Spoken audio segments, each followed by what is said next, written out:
حضرت سیدنا زید بن حارثہ رضی اللہ تعالیٰ عنہ کہتے ہیں کہ ہم تو تگڑے ایمان والے لوگ ہیں. کہتے ہیں میرے قبضے میں ایک دن شیطان آ گیا تھا. کون ہے؟ جنوں سب سے تگڑا شیطان ہے. کہتا ہے میرے قبضے میں آ گیا تھا, میں نے پکڑ کے درخت کے ساتھ باندھ دیا اور میں نے کہا آج کے بعد ستائے گا. کہنے لگا ایک دفعہ معاف کر دو. آپ بات کو سمجھے, یہ مومن ہے. ایسی کچی پکی بات ہے کہ جیسے مرضی. حضرت ابو ہریرہ رضی اللہ تعالیٰ عنہ, حضرت ابو ہریرہ فرماتے ہیں نبی پاک علیہ السلام نے مجھے کہا آیت الکرسی پڑھ کے سو گے تو شیطان تم پہ قبضہ نہیں کر سکے گا. کیا چیز پڑھ کے سو جاؤ تو شیطان قبضہ, آپ کو کبھی برا خواب نہیں آئے گا, چور نہیں آئے گا, آپ ٹینشن میں نہیں سوئیں گے, بڑبڑائیں گے نہیں. حضرت ابو ہریرہ رضی اللہ تعالیٰ عنہ فرماتے ہیں میرے نبی کریم علیہ السلام نے مجھے کہا آیت الکرسی پڑھنا. فرماتے ہیں زکوٰۃ کا بہت سارا غلہ جمع تھا, اس کا ڈھیر لگا ہوا تھا, حضور نے میری ڈیوٹی لگا دی. تو رسول کریم صلی اللہ علیہ وسلم نے کہا رات کو تم نے وہاں سونا ہے. آپ فرماتے ہیں میں وہاں سویا ہوا تھا, اچانک ایک بندہ رات کو آیا تو وہ نا توڑے کے اندر غلہ بھرنے لگا. میں نے جا کے پکڑ لیا. اس نے میری منت کی, کہنے لگا مجبور تھا, تنگ تھا, ایک دفعہ معاف کر دے, آئندہ چوری نہیں کرتا. کہتے میں نے ترس کھا کے چھوڑ دیا. صبح میں مسجد نبی میں آیا تو حضور نے مسکرا کے پوچھا ابو ہریرہ تیرے چور کا کیا بنا ہے؟ میں نے عرض کی یا رسول اللہ اس نے منت بڑی کی تھی. بتایا نہیں میں نے, حضور منت بڑی کی جو تو میں نے چھوڑ دیا. تو حضور نے فرمایا بڑا جھوٹا ہے, آج پھر آئے گا. حضرت ابو ہریرہ فرماتے میں لیٹا ہوا تھا, پہلے سے ٹائم اس کا بدل گیا, رات ذرا گہری کر کے آیا پر آ گیا. بھی جب آپ کو پتا ہو صبح کہیں جانا ہے تو رات ڈھاب سے نیند کوئی نہیں آتی.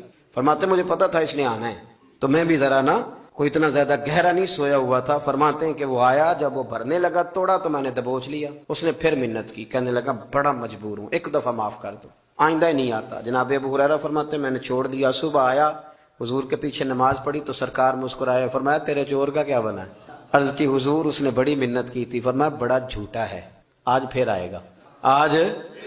اچھا یہاں ایک بات سمجھ لیں, حضور نے انہیں کہا نہیں تھا کہ تم اسے چھوڑنا نہ, یہ نہیں فرمایا تھا. اگر حضور کہہ دیتے نا کہ چھوڑنا نہیں, معاف نہیں کرنا, تو حضرت ابو ہریرہ دوسرے دن کبھی نہ چھوڑے. حضور نے اتنے لفظ کہے بڑا جھوٹا ہے. اور دوبارہ ایک بات میرا دل کرتا ہے یہاں کر دوں, کبھی کبھی نہ پتہ ہوتا ہے بندہ جھوٹ بول رہا ہے پر اعتبار کر کے مزہ بڑا آتا ہے. حضرت سیدنا عبداللہ ابن عمر رضی اللہ تعالیٰ عنہ کے پاس غلام تھے, بڑی بات ہی کرنے لگا ہوں. غلاموں کو پتا تھا کہ حضرت صاحب اس بات سے بڑے راضی ہوتے ہیں, تو وہ جو غلام پتہ لگ جاتا نا کہ اب میں نے چھٹی لینی ہے تو وہ لمبے نفل پڑھتا. حضرت عبداللہ ابن عمر کو پتہ چلتا یہ بڑا عبادت گزار ہے تو آزاد کر دیتے. ہم نہیں اس سے کام لیتے, یہ تو اللہ اللہ کرنے والا نفل پڑھنے والا شخص ہے. غلاموں کو پتہ چل گیا کہ نمازیں ذرا صحیح کر کے پڑھیں تو یہ آزاد کر دیتے. بڑی بات کرنے لگا. وہ سب غلاموں نے نا دھوکہ دینا شروع کر دیا, وہ لمبے نفل پڑھتے, عبداللہ ابن عمر ان کو آزاد کر دیتے. آپ کے بیٹے کہنے لگے حضور یہ فراڈ کر رہے ہیں آپ کے ساتھ, آزاد ہونے کے بعد یہ 5 بھی پوری نہیں پڑھتے, دھوکہ دے رہے ہیں. کیا لفظ ہیں, کیا درد ہے. فرمایا یہ مجھے سجدوں سے دھوکہ دیتے ہیں, اللہ کے نام پہ دھوکہ دیتے ہیں. فرمایا پتر انہیں دھوکہ دینے دو, جو مجھے رب کے نام پہ دھوکہ دے گا میں دھوکہ کھانے کو تیار ہوں. دیتا رہے. تو وہ جھوٹ بولتا تھا پر حضرت ابو ہریرہ پھر بھی اس کو چھوڑ دیتے. تیسرے دن پھر آیا, آپ نے دبوچ لیا. فرمایا اب نہیں تجھے چھوڑنا, تو بڑا جھوٹا ہے. پہلے 2 دن نکل گیا. کہنے لگا ابو ہریرہ آج چھوڑ دو گے تو ایک بات بتاؤں گا. فرمایا وہ کیا؟ کہنے لگا اگر آیت الکرسی پڑھ کے سو جاؤ گے تو شیطان قریب نہیں آئے گا. حضرت ابو ہریرہ فرماتے ہیں میں سویرے مسجد گیا تو نبی کریم علیہ السلام کو بتانا نہیں پڑا. حضور فرمانے لگے تمہارے چور کا کیا بنا؟ میں کچھ بولنے لگا تو محبوب فرمانے لگے بندہ بڑا جھوٹا تھا اور بات تمہیں بڑی سچی بتا کے گیا ہے. تو میں نے عرض کی محبوبہ پھر یہ بھی بتا دیں کہ تھا کون؟ یا رسول اللہ پھر نظر کرم کریں. تو حضور نے فرمایا وہ شیطان ہی تھا. یہاں ایک جملہ صوفیاء نے بھی لکھا ہے, حضرت ابو ہریرہ کو تو روز بڑے لوگ ملتے تھے, حضور نہیں پوچھتے تھے, پر شیطان ملا تو پوچھ لیا. فرماتے ہیں اس کا مطلب ہے بندہ مرشد والا ہونا چاہیے, اگر شیطان کبھی مل جائے تو شیخ کو پتہ چل ہی جائے. عزیز دوستو, نبی پاک صلی اللہ تعالی علیہ وسلم نے نا اپنی تشریف آوری کے کچھ مقاصد خود بیان کیے. ان میں سے ایک مقصد نبی کریم صلی اللہ تعالی علیہ وسلم نے بیان کیا جو بخاری میں موجود ہے. فرمایا میں نا اخلاق عالیہ کی تکمیل کرنے کے لیے دنیا میں مبعوث کیا گیا ہوں. تمہارے اخلاق کو سنوارنے کے لیے, طرز زندگی, طرز معاشرت, طرز معیشت, ان سب چیزوں میں اخلاقی غلبے کے لیے میں مبعوث کیا گیا. اور خود نبی پاک علیہ السلام کے اخلاق کے بارے میں اللہ نے فرمایا وَإِنَّكَ لَعَلَىٰ خُلُقٍ عَظِيمٍ, اے محبوب آپ تو عظیم اخلاق پر ہیں, آپ کا خلق تو عظیم ہے. کچھ صفات ہمیں بڑی جلدی اخلاق حسنہ کی اپنانے کی ضرورت, اس لیے کہ جو بے راہ روی ہے اس کو صرف نعروں سے نہیں روکا جا سکتا. جو ہماری طبیعتوں میں اضطراب ہے وہ صرف اچھی مجالس سے ہی فقط کر دینے سے ہی ختم نہیں ہوگا. ہمیں ان مجالس سے پھوٹنے والی ضیاء سے, ان مجالس سے ملنے والے سبق سے، ان محافل کے انعقاد پر مرتب ہونے والی نصیحت سے، ملنے والی نصیحت سے ہمیں اپنے اوپر عملاً کچھ چیزوں کا نفاذ کرنا ہوگا۔ مثلاً ایک چیز بڑی تیزی سے پھیل گئی ہے، وہ ہے بے چینی، بے قراری، اضطراب، دوڑ دھوپ، حلم کا نہ ہونا، برداشت کا نہ ہونا۔ اور میں آپ کی خدمت میں عرض کروں، یہ عدم برداشت یہ عالمی مسئلہ بن گیا۔ کسی چیز کو لوگ قبول نہیں کرتے، مزاجوں میں ٹھہراؤ نہیں ہے، دل تنگ ہوتے نظر آتے ہیں، چھوٹی باتیں لوگ کرتے ہیں۔ عرب کی سوسائٹی کے اندر لوگ سخت مزاج تھے، وہاں کے جو بدو تھے ان کی ترش روئی کا ہر آدمی شکوہ کرتا تھا، ان کا لہجہ پتھروں سے زیادہ سخت تھا۔ پر نبی کریم صلی اللہ تعالی علیہ وسلم نے اس حلم کا مظاہرہ فرمایا، حضور نے اس بردباری کا مظاہرہ فرمایا۔ پتہ ہے آپ کو، دنیا میں بڑے بڑے سیانے لوگ بھی اس لیے ناکام ہو جاتے ہیں کہ ان میں بردباری نہیں، ٹھہراؤ نہیں، بے چینی ہے، بے قراری ہے، جلد بازی ہے، بات بات میں بے چینی کا اظہار کرتے ہیں۔ آپ یہ صحیح بخاری کی حدیث دیکھیے، حضرت انس بن مالک رضی اللہ تعالیٰ عنہ بیان کرتے ہیں، میں نبی پاک علیہ السلام کے ساتھ تھا تو حضور نے سرخ دھاری دار چادر اوڑھ رکھی تھی، نجرانی چادر، تو ایک بدو آیا، اس نے آ کے نا محبوب کی اس چادر مبارک کو کھینچا۔ آپ فرماتے ہیں میں نے خود دیکھا حضور کی مقدس گردن پر اس کا نشان پڑ گیا چادر کا، اور جب حضور نے اس کی طرف توجہ کی تو پتہ کیا کہتا ہے؟ کہتا ہے وہ جو اللہ نے مال آپ کو دیا اس میں سے مجھے بھی کچھ عطا کریں۔ یعنی سوالی بن کے آیا ہے، مانگنے آیا ہے، اور حال یہ ہے کہ مقدس چادر کو پکڑ کے کھینچ رہا ہے، اور اس سختی سے کھینچ رہا ہے کہ گردن پر نشان پڑ گئے۔ پر جناب انس بن مالک فرماتے ہیں اس کی حرکت اتنی سخت تھی کہ محبوب کی مقدس وجود اطہر پر وہ نشان چھوڑ گئی۔ لیکن جب اس نے کہا نا میں کچھ مانگنے آیا ہوں، تو فرماتے ہیں اس وقت میرا قربان ہونے کو جی چاہا جب حضور نے بات سنی اور مسکرانا شروع کر دیا۔ یہ کمال اللہ نے صرف محبوب کریم کو عطا فرمایا ہے، وہ اپنے پرائے کا غم کھانے والا، مرادیں غریبوں کی بر لانے والا، مصیبت میں غیروں کے کام آنے والا۔ یعنی وہ اس سختی سے مکالمہ کر رہا ہے کہ مقدس چادر پکڑ کے کھینچ رہا ہے۔ ہمارا دروازہ کو زور سے بجا دے نا فقیر کبھی، تو ہم کہتے ہیں بھائی تو خیرات لینے آیا ہے کہ قرضہ لینے آیا ہے، توڑے گا تو دروازہ؟ لیکن کیفیت یہ ہے کہ اس نے گردن مبارک پر نشان چھوڑ دیا، پر حضور مسکرائے۔ میرے دوستو، طبیعتوں میں کچھ ٹھہراؤ لانے کی ضرورت ہے، حضور سے بردباری کا فیضان مانگنے کی ضرورت۔ ہماری بے چینیاں، ہماری بے قراریاں، ہماری طبیعتوں کا الجھاؤ، اور ہمارا چھوٹی چھوٹی باتوں پہ لڑ پڑنا، چھوٹی چھوٹی باتوں پہ الجھ جانا، آپ یقین کریں یہ محافل اور مجالس میں بعض انتظامی معاملات کی بھی دوست پابندی نہیں کرنے دیتے۔ کسی کو کہا جائے کہ آپ ذرا رک جائیں، آپ تھوڑا ٹھہر کے آئیں، آپ اس دروازے کی بجائے اس دروازے کو اختیار کر لیں، لیکن ہماری طبیعت اس طرح کی ہوتی ہے کہ ہمیں من چاہا سارا ماحول چاہیے، ہم کسی اصول کے، کسی ضابطے کے، کسی قاعدے کے پابند نہیں رہنا چاہتے۔ کیوں کہ بردباری نہیں ہے۔ نوجوانوں، علم بھی اسی بندے کا کام آئے گا جس میں بردباری ہوگی، بزرگ بھی وہی کہلائے گا جس میں بردباری ہوگی، سمجھدار بھی اسے کہا جائے گا جس میں حلم ہوگا، قوت برداشت ہوگی، جس کا سینہ کشادہ ہوگا۔ یعنی 14 طبق دلے دے اندر تے اسی تمبو وانگوں تانے ہو، دل دریا سمندروں ڈونگے کون دلاں دیاں جانے ہو۔ آپ کا کشادہ سینہ، یہ دراصل، اور پھر ایک اور اہم چیز ہم نے اپنے نبی کریم علیہ السلام سے سیکھنی ہے، وہ ہے شجاعت، بہادری، توانا سوچ اور توانا طرز زندگی، ڈرا ڈرا انداز نہیں، سہما سہما انداز نہیں۔ نہیں ایسا نہ ہو کہ ذرا ذرا سی بات پہ ہمارے ہاتھ پیر پھولنے لگ جائیں، یعنی جو چیز ابھی آئی نہیں اسے سوچ کے بعض لوگ ڈپریشن کا شکار ہو جاتے ہیں۔ اور جن گھروں میں زیادہ آسانیاں آ گئی ہیں، سہولیات آ گئی ہیں، زندگی آسودہ ہو گئی ہے، وہاں انزائٹی اور ڈپریشن زیادہ آنے لگ گئے۔ آپ ذرا ذرا سی بات پر اگر گھبرائیں گے، پریشان ہو جائیں گے، مضطرب ہو جائیں گے، تو زندگی میں بڑے بڑے کارنامے کیسے سر انجام دیں؟